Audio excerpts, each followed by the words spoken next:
Olá, tudo bem? Nós vamos falar hoje de um assunto muito sério, que é o estupro contra crianças e adolescentes. Muitas vezes, esse estupro resulta em uma gravidez. E a legislação brasileira, há cerca de 80 anos, admite o aborto em caso de estupro, porque é uma forma de evitar que a vítima continue sendo vítima. Isto é, que aquela violência se prolongue em uma gravidez indesejada.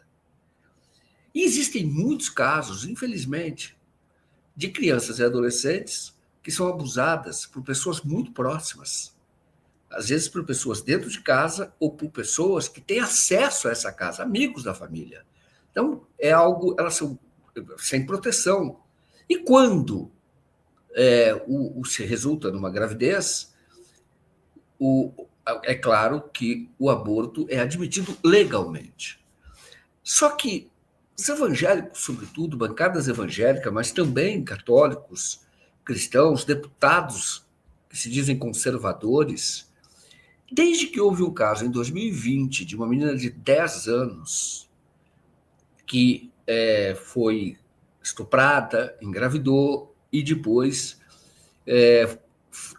conseguiu o direito de fazer o aborto.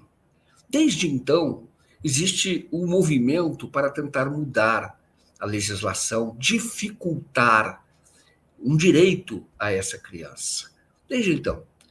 E quando houve esse caso, alguém vazou para fanáticos religiosos que esta menina estava sendo atendida por médicos, estava sendo atendida no estado de Pernambuco, né, em Recife. E ali, então, em torno do hospital, houve uma grande concentração. E a suspeita na época é que quem vazou foi a ministra da Mulher e Direitos Humanos, Damares Alves. Então, a suspeita era tão grande que houve uma investigação, e essa investigação acabou arquivada. Olha só, arquivada. A Lindora Araújo, no final do governo Bolsonaro, Lindora era da Procuradoria-Geral da República, ela mandou arquivar porque a Damares não era mais senadora, portanto não havia mais a prerrogativa de foro, né, no Supremo, portanto não era um caso da Procuradoria-Geral da República, mas mesmo assim a Lindora diz que era difícil, não havia prova contra ela e era muito difícil conseguir provas. Seja como for, a Damares, neste caso, não respondeu. Mas a criança, ela acabou fazendo o aborto, ela foi exposta. Inclusive o nome dela, isso para aquela comunidade que foi até a porta do hospital. E então começou o movimento, como eu disse, para mudar a legislação. E esta semana, a Câmara dos Deputados, a mesma que tinha aprovado a PEC da blindagem, ou PEC da bandidagem, aprovou agora um projeto que revoga uma resolução do Conselho Nacional dos Direitos da Criança e do Adolescente, que garantia esse direito ao aborto sem necessidade de fazer boletim de ocorrência e sem necessidade de aprovação dos pais. Claro que isso cuidado por órgãos do Estado, Secretaria de Saúde, e ela podia fazer, a criança podia fazer. E por que podia fazer? Porque não era necessário a autorização dos pais, porque muitas vezes está dentro de casa o abusador, ou pessoas próximas dos pais. Então, é preciso garantir, o Estado precisa garantir que essa criança não continue sendo vítima. Mas isso foi aprovado e agora vai para o Senado. Quem vai explicar em detalhes é a advogada Thalita Fonseca. A Thalita, ela tem assim, empunhado bandeiras muito importantes como advogada defensora dos direitos humanos, e a Thalita tem feito um trabalho assim elogiável para garantir direitos às populações ou às pessoas mais frágeis. Então, a Thalita Fonseca, advogada, mestre mestre, né, em direito público, especialista em direito público e tem mestrado na área de ciência, tecnologia e sociedade pela Universidade Federal de São Carlos. Então, eu conversei com a Thalita e a Thalita está empenhada, escreveu artigos e vai conversar com senadores, procurar senadores para que não permita, para que esses senadores não permitam que um grave retrocesso ocorra no Brasil.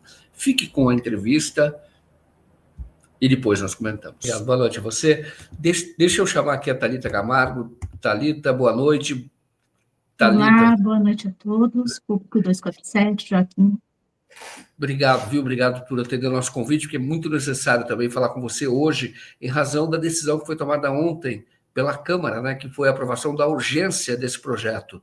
E a Thalita, hoje eu conversando com ela, então, ela fala da preocupação dela, porque esse projeto ele pode simplesmente ser aprovado, e sendo aprovado, ele, na verdade, é um outro lado, é uma outra faceta da mesma coisa que nós estávamos falando agora com a Ana Rossi, que é um fascismo, que é a extrema-direita que violenta, só que agora é uma violência contra as meninas com menos de 14 anos estupradas, que vão ter dificuldade de interromper a gravidez caso esse projeto seja aprovado. Me fale desse projeto e o que é necessário fazer para evitar que essa barbárie se concretize. Por favor. Tudo bem, Joaquim. Eu agradeço a oportunidade pelo tema e pela urgência. Bem, a Câmara dos Deputados, nessa votação de urgência de ontem, eles trouxeram um impedimento. E eu acredito que isso não passe pelo Senado Federal. Eu quero fazer algumas ponderações sobre a justificativa que levou os deputados a votarem, derrubando essa resolução do Conselho Nacional de Proteção da Criança e do Adolescente.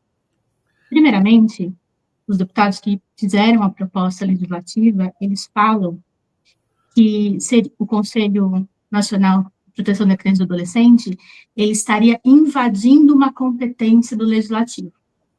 Só que isso não confere porque o Conselho Nacional, ele vem com uma função regulamentadora das proposições de proteção do Estatuto da Criança e do Adolescente. E essa mesma Câmara dos Deputados, que, por exemplo, derrubou esta resolução específica, votou em outra resolução, em 2024, por exemplo, que estabeleceu obrigações em relação às plataformas digitais visando a proteção de crianças e adolescentes. Definiu também, por exemplo, as questões de regras de publicidade infantil e infanto-juvenil. Isso é muito sério porque como que uma Câmara dos Deputados consegue aprovar resoluções do mesmo órgão e esse em específico não? Uma outra justificativa que chama muita atenção é a questão do direito à vida, né? Isso é muito interessante porque não dá para que a gente interprete algo complexo de forma rasa. O direito à vida, ele é uma prioridade absoluta desde a sua concepção, é uma pergunta, né? Segundo os deputados, sim. Entretanto, nós temos que tomar uma profundidade a mais nesse debate, por quê? Porque nós temos que sopesar outros direitos fundamentais para com a vida. E aí eu falo para você... Mas nesse caso, Joaquim, hoje, proteção da vida... Eu sou uma das advogadas que... da pessoa, se está falando nesse caso, é uma proteção à vida, da vítima, da criança que foi uma criança que engravidou, e a gente sabe que menos de 14 anos é estupro, óbvio que é. Então, desculpa, só te interrompi, porque também é a proteção à vida, sim, a vida é o bem maior, mas está protegendo a vida também, a vida de uma criança, né? A criança não, que foi violentada, não é isso? Exato, é isso que eu gostaria de explorar, porque, assim, quando nós imaginamos na questão de proteção à vida, nós não podemos, por exemplo, não observar outros direitos que esta vida tem. E a gente está falando, por exemplo, da vida da mãe, que é a saúde física, mental, a dignidade humana, a autonomia é uma questão extremamente importante, que é uma questão, inclusive, que eu tenho colocado na CIDH, a Comissão Interamericana de Direitos Humanos, em vários casos, que é projeto de vida. Isso é um direito. E é um direito fundamental. Então, assim, quando a gente coloca a questão de proteção à vida, nós temos que enquadrar isso na proteção de todas as vidas. E isso é muito interessante. Em relação à segunda justificativa dos deputados, né, existe a questão de status jurídico do embrião. Thalita, mas o artigo 2º do Código Civil fala em relação à proteção dos direitos do nascituro. Entretanto, os direitos do nascituro não se equipara à proteção da pessoa já nascida. Isso tem que ser falado. A gente não pode pegar um tema extremamente complexo e simplesmente jogar. Uma outra questão muito interessante que traz é a questão do aborto legal quanto um direito à saúde, que é constitucionalmente assegurado. Claro. Por quê? Porque se nós não tivermos uma viabilidade, que foi isso que o Conselho Nacional entregou, foi uma viabilidade de colocar um direito e dever, a questão de amparo estatal e direito em relação ao Código Penal. Por quê? Porque nós temos, desde 1940, ou seja, vamos lá, 80 anos por aí, a questão específica do direito ao aborto legal no Brasil. Por que só agora estão entregando determinadas situações de algo que já é legal? O CONADA não está criando uma nova lei, não está criando um novo direito. Sim. E isso é muito importante. Fala-se muito da questão de violação do... Desculpa, Thalita, o aborto ele é admitido em caso de estupro, né? Isso legalmente, né? Sim, desde 1940. Exatamente. Thalita, deixa eu só perguntar, antes de você entrar para mais justificativa, para eu entender. O que exatamente muda nesse projeto? Quer dizer, hoje, como você mesmo disse, lembrou bem, desde 1940, o aborto ele é admitido nesses casos e agora foi acrescentado na votação do Supremo a anencefalia, que a criança não é justo com a mãe, né? Então, é mais um caso que foi admitido. Mas o que muda exatamente nesse caso? O que a extrema-direita está querendo? Por favor. Veja só, Joaquim. O Conselho Nacional, o que ele faz? Como ele é um conselho que não é tão somente administrativo, mas ele é um conselho que regulamenta, ele veio simplesmente casar o que já acontece na prática por proteção integral à criança e adolescente com a questão legislativa. Ou seja, ele pegou o Código Penal, fez uma interpretação à luz do Código da Criança e do Adolescente e trouxe uma questão regulamentadora. Por quê? Porque quando a criança e adolescente, em caso de violência sexual, chega em um hospital, existem determinadas diretrizes. E existe a questão do direito do médico, por exemplo, da objeção de consciência. Isso precisa ser colocado. Só que, o que o CONADA fala? Olha, não é porque o médico não quer praticar o ato legalmente aceito, que é a questão de violência sexual contra a criança e adolescente, que este profissional vai enviar essa vítima para casa. Este profissional de saúde tem que fazer o quê? Olha, pelo meu direito de objeção de consciência, eu não vou praticar o ato. E o Estado tem que fazer o quê? Entregar um médico ou uma equipe para fazer o procedimento. Perfeito. É isso. É isso, exato. E o que acontece? Isso que está regulamentado. É o que está regulamentado, né? É o que está regulamentado, é assim, como você descreveu, é isso, né? Isso, é o que está regulamentado. Acontece que, com a derrubada de ontem, fica essa incógnita, inclusive pelos profissionais de saúde. Então, veja, eu tenho um exemplo prático de hoje. Hoje, eu acompanhei uma cliente junto ao Hospital da Mulher aqui na cidade de São Paulo. Esse Hospital da Mulher faz a questão de aborto legal e o atendimento às vítimas de violência sexual no atendimento 24 horas por dia. É um hospital modelo. Agora, quantos desse tem no Brasil? Não tem. Desconheço outro lugar que tenha. Bem, vamos lá. E qual que é a diferença desse hospital para os outros? Aqui, nós temos profissionais que têm uma habilitação para um acolhimento e não revitimização da dessa vítima do estupro para que ela consiga fazer os procedimentos. A questão da violação que eu estava comentando, o Estatuto da Criança e Adolescente. Bem, segundo o Conselho Nacional, nós teríamos que ter o quê? Uma dispensa de autorização de pais ou responsáveis para o procedimento. Poxa, Thalita, mas que loucura é essa? Bom, primeiro que criança e adolescente é ser humano. E eles têm que ser ouvidos, porque a dor e o dano ao projeto de vida é daquela vítima, claro, e não do pai e da mãe. Uhum. E aí o Conanda fala assim, por que é dispensável boletim de ocorrência, ordem judicial e autorização do pai e da mãe? Porque a vítima tem que priorizar a questão de saúde psíquica, física e também a questão de desdobramento do ato que ela passou.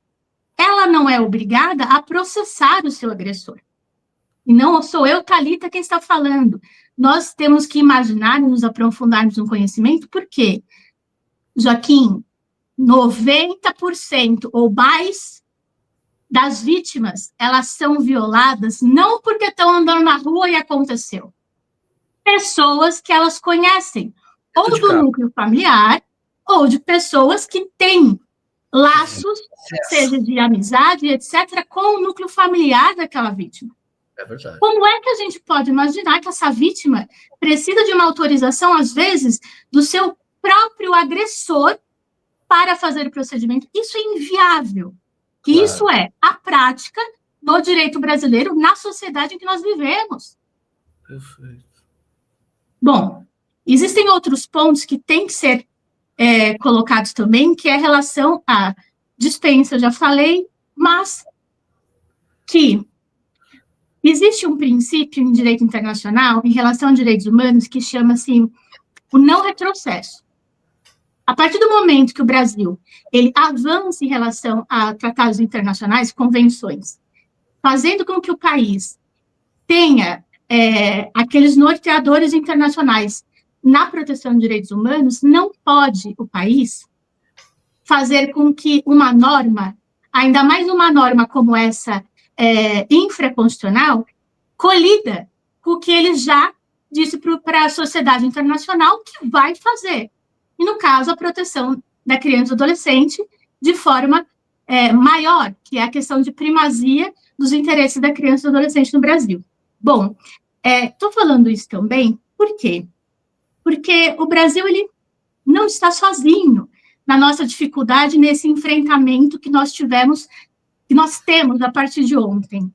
Vários países, o aborto é legal. E aí eu trouxe aqui alguns, por exemplo, a Argentina, a Colômbia desde 2006, não por uma movimentação legislativa, mas, veja, por uma decisão do que seria o Supremo Tribunal Federal deles. O México, em alguns estados, até 12 semanas. O Canadá, desde 1988, de forma irrestrita. E trazendo o quê? Trazendo a questão de saúde daquele que está gestando. Os Estados Unidos, em leis esparsas de cada estado. O Reino Unido traz isso sem limite de tempo. Desde que comprovado o quê? Um risco grave à saúde. Quem que vai falar se o risco grave à saúde? Sou eu, Thalita, advogada, é o juiz, é o promotor, é o delegado? Não, é o médico. Aqui é uma questão técnica. Aqui não é, sabe? Pode de uma questão meramente, eu acho que é isso. Não, não é. Nós temos que encontrar, o direito tem que se encontrar com outras áreas do conhecimento para se embasar. Bom, para além disso, existem outros países, né? Portugal é legal, Espanha até 22 semanas em questão de risco de saúde. E por que eu trouxe esses países? Porque existe uma questão de panorama global. Aqui na nossa região, né, as Américas e Caribe, nós temos uma dificuldade gigante, porque a maioria dos nossos estados, eles têm a questão de legalidade em caso de estupro pelo aborto legal, principalmente em crianças e adolescentes. Entretanto, não só o Brasil, mas os países latinos, o que eles encontram? Um estigma social que influencia que influencia pela religião, pela falta de profissionais no sistema de saúde treinados ao acolhimento de uma vítima de violência, e também por buscar forçar mulheres a procedimentos que são clandestinos ou inseguros. E é isso que o Conanda está tentando falar. Vocês acham que isso vai parar de acontecer? Não, não vai. O mínimo que o Estado tem que fazer é entregar esse direito. Em relação à Europa, por exemplo, que a maioria dos seus estados também avança em relação ao aborto legal, nós temos 2 países apenas que estão travando também discussões em relação ao método, que é a Polônia e Malta. Mas os outros países europeus têm avançado para que isso realmente venha a proteger crianças e adolescentes. E por que tudo isso é muito importante? Porque o que eu vejo hoje, Joaquim, é que, e com muito pesar, né? Porque eu sou especialista na parte de direito público e na questão de construção legislativa, eu vejo que o nosso país ele tem trazido algumas questões e que não são debatidas com a profundidade necessária para que, por exemplo, os deputados ou senadores eles consigam amadurecer os temas. Claro. E isso é um prejuízo real. Então, eu acredito que no Senado isso vai ser amadurecido e que isso não passe. Perfeito. Não, não pode passar, porque, como você disse, falou muito bem. Hoje, o que acontece é que esses deputados que trabalham com rede social, que se elegeram assim, eles não querem amadurecer nada. Trabalha com emoção. É quase de uma lógica de guerra, entendeu? Você tem que mobilizar a emoção das pessoas. Steve Bannon falou isso, para ganhar a eleição você tem que mexer com o temor, o medo, é sempre emoção, não você está coberta de razão. Então, mais uma vez, parabéns por esse trabalho, por levar essa luta, levantar essa bandeira, porque está passando. E lembrar, né, Thalita, que às vezes tem casos de crianças de 10 anos de idade. Como é que você não vai proteger uma criança dessa, entendeu? E uma criança de 10 anos de idade, por que essa criança tem que ser, por qualquer razão que seja, ela tem que ser, vamos chamar, constrangida, na verdade, essa é a verdade, é uma criança, 10 anos, Sim. Constrangida a levar adiante uma gravidez que é fruto de uma violência, né? Porque acontece casos assim. Não tem casos de crianças... Sim, tem casos assim, eu cheguei a acompanhar isso, é constrangedor, adoece, a questão de sintomas de estresse pós-traumático nessas vítimas, ela é eterna. E a questão de a violação do projeto de vida, acho que não tem uma palavra, uma frase melhor que isso. A violação do projeto de vida dessa criança, desse adolescente, ela tem que ser amparada pelo Estado, porque se o Estado não faz, essa criança, ela tem uma imposição da violência que ela carregará pelo resto da vida. Ah, você vai dizer que a criança não vai ter laço de afeto com essa criança? Claro que vai. Entretanto, é uma marca e é um direito em relação a proteger nossas crianças e adolescentes, principalmente por quê? Porque não é à toa que o Código Civil coloca a maioridade após os 18. E há estudos científicos para isso. E agora, ainda mais, em relação a outros países que estão trabalhando o quê? Falam, mas tem a questão de minoridade penal. Não. Os países estão entendendo agora que a questão de maturidade também, que é outra questão científica que tem que o direito colidir, a questão de conseguir transportar as responsabilidades da vida civil para uma criança e para adolescente é uma coisa absurda. E o Estado tem que ampará-la em todos os sentidos, em proteção à saúde, em proteção integral à criança. Perfeito. Thalita, o que você escreveu já um artigo sobre isso, né, junto com um médico, sobre toda essa questão, mas quais são os próximos passos? Você está dando entrevista, você está muito mobilizada, o que mostra, e o interesse teu é um interesse, uma defesa de algo que é de interesse público, né? E quais são os próximos passos? Você acha que as pessoas estão se dando conta da gravidade do que está para ser aprovado na Câmara? Na verdade, foi aprovado, né, Joaquim? Agora segue para o Senado. É isso? Que agora não vai passar pelas comissões e segue direto para o plenário. Sim, sim. Então, quando você dispensa, você aprova a urgência, não vai mais para as comissões. passou para a Constituição de Justiça e agora vai direto para o plenário. Significa que não vai ter Sim, desculpa. O que você colocou é muito importante, porque quando a gente trata de urgência, como você disse, a gente dispensa as comissões. Se isso aqui fosse para a Comissão de Constituição e Justiça, com embasamento, né, teórico considerável, que a gente espera que se tenha na Câmara dos Deputados do Brasil, isso não iria, de modo algum, por colidir com entendimentos internacionais. Mas quando você coloca em regime de urgência, quer dizer que isso vai direto para o plenário. O que eu espero, né? E aí é uma mobilização minha, quanto ativista, em relação a direitos humanos. Não, enviar... Desculpe, deixa eu fazer uma correção aqui, tá? A Câmara aprovou o projeto. Sim, aprovou. Não é só a urgência, não. Ela estava com o projeto de urgência e foi colocado lá. A Câmara dos Deputados aprovou por 317 votos. É a extrema-direita. A 111, um projeto que suspende os efeitos de uma resolução do Conselho Nacional de Direitos da Criança e do Adolescente de dezembro de 2024, que regulamenta o direito de menores ao aborto legal. O texto vai ao Senado, você está certíssima. Não foi só a urgência, não. Isso agora vai para o Senado. Então é preciso agora um trabalho junto aos senadores, né?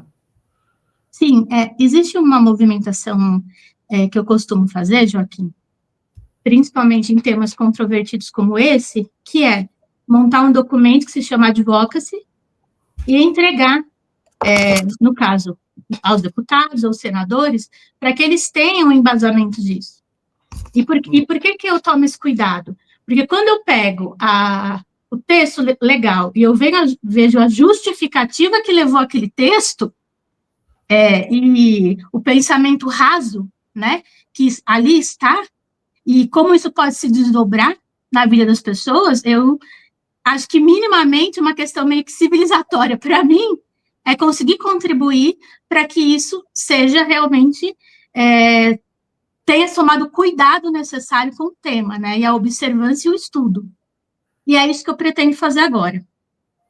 Mandar esse advocacy para o Congresso Nacional, no caso, para os senadores, e que tenha um resultado, né? Assim como eu acho que outros ativistas e outros coletivos no Brasil também farão. Nossa, é muito mais sério do que eu imaginava. Eu achei que fosse só a urgência. Não é. Isso tem que estar sendo debatido muito mais. E você tomou essa iniciativa, né? Falou que isso tem que começar a falar, tem que ter um grande movimento, porque senão o Senado acaba aprovando também, né? Mas, mais uma vez, a Câmara, ela que já aprovou a chamada PEC da blindagem, ou PEC da bandidagem, agora aprova por esse número preocupante, 317, né? 317 votos, exatamente. Aprovou um projeto que viola, isso que é uma violação de um direito da criança e do adolescente. É um retrocesso enorme, não é isso, Dani? Sim. Acho que agora realmente o Senado, e eu estou esperando quem será o relator. Até hoje à tarde não tinha relator ainda, e sabendo quem é o relator, eu vou fazer uma propositura de uma audiência pública no Senado. Principalmente com vítimas que passaram por isso e gostariam de dar seus pareceres. Porque, por exemplo, eu conheço algumas pessoas.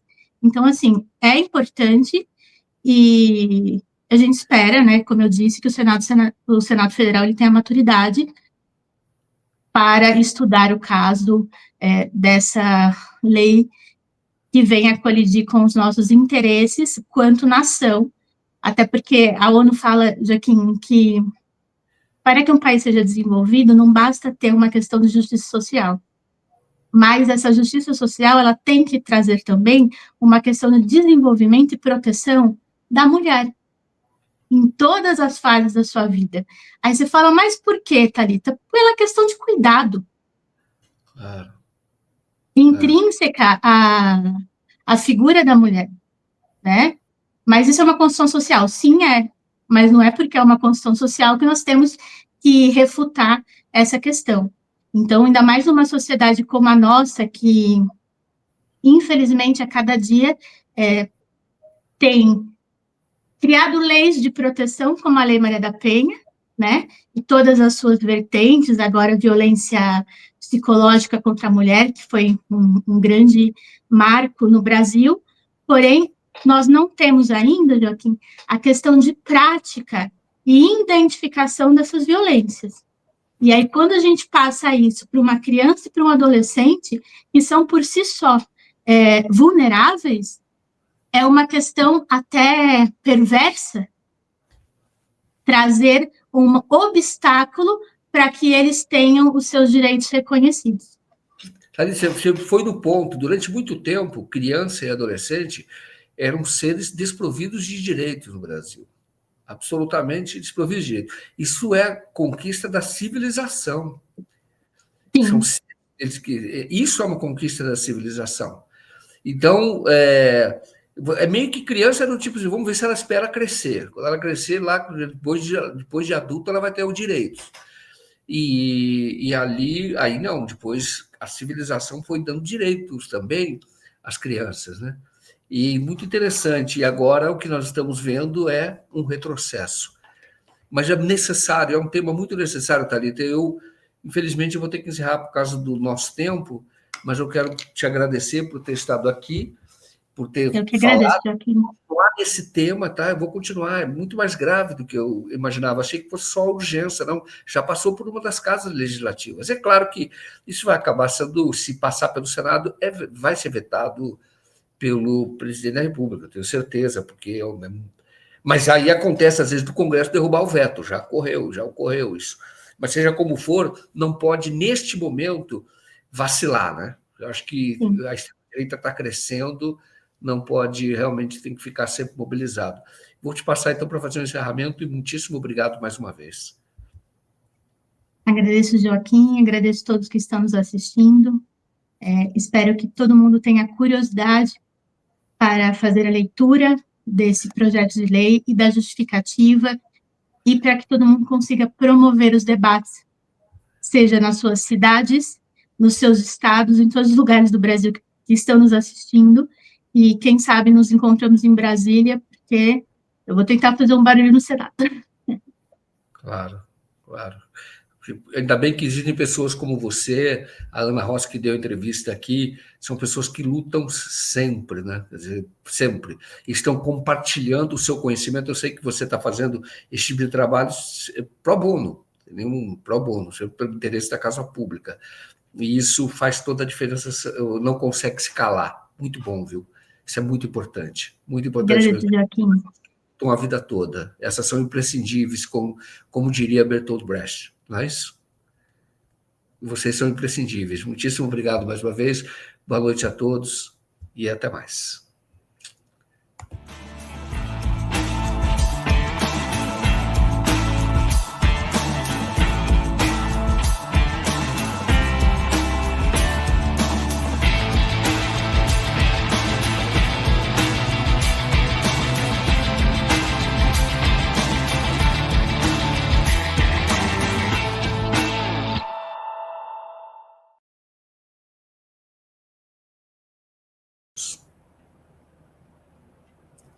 Muito obrigado pela audiência e nós voltamos sempre que houver notícias para comentar. Eu agradeço a você que já é inscrito no canal, agradeço você que também é patrocinador do nosso canal e aqueles que ainda não são patrocinadores, nem estão inscritos, que o façam. O jornalismo independente conta com você. Um grande abraço e até mais.